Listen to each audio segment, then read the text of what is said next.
La vie n'est faite que d'études. Celui qui n'étudie pas ne comprend pas. Pourquoi on doit étudier les lois de l'esprit? Nous avons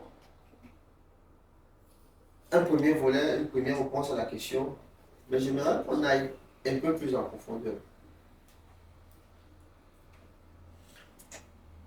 Étudier les lois de l'esprit nous permettront en premier d'être conscients de ce qu'il existe des lois qui régissent l'ordre des choses, le fonctionnement des faits.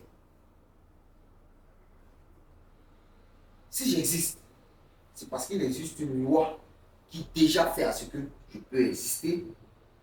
Et si la vie continue, c'est parce qu'il existe une loi qui permet à ce que la vie continue. En réalité, pas une loi, mais un ensemble de lois.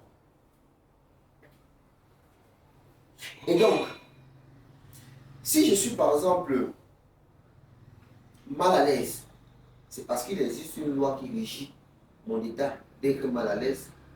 Et si je suis à l'aise, c'est parce qu'il existe une loi qui régit cet état d'être à l'aise. Si je veux changer, c'est parce qu'il existe une loi qui permet le changement.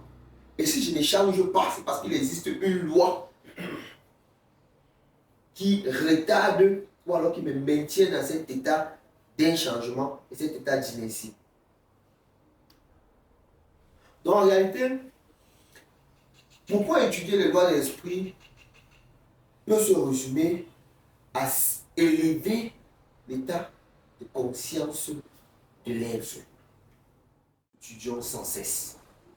Nous ne comprenons d'autres, nous pouvons marcher en société que parce que nous avons analysé la société et que nous avons compris.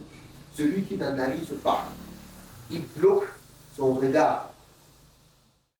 Il bloque la compréhension de ce qu'il ne se permet pas d'analyser et il ne comprend rien dessus. Par exemple, je ne me suis jamais posé la question comment est-ce qu'on fabrique une chaise comme ceci.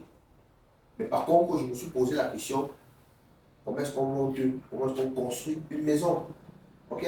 Ce qui fait de moi aujourd'hui un ingénieur en construction.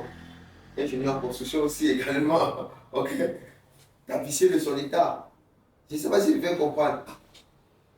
Technicien hors pair, secrétaire, assistant de direction, lui, futur constructeur. C'est lorsqu'on se pense vers un sujet, on l'analyse, on l'étudie, on entre dans la mystique de la chose et qu'on peut comprendre les éléments fondamentaux et les éléments cachés de la chose.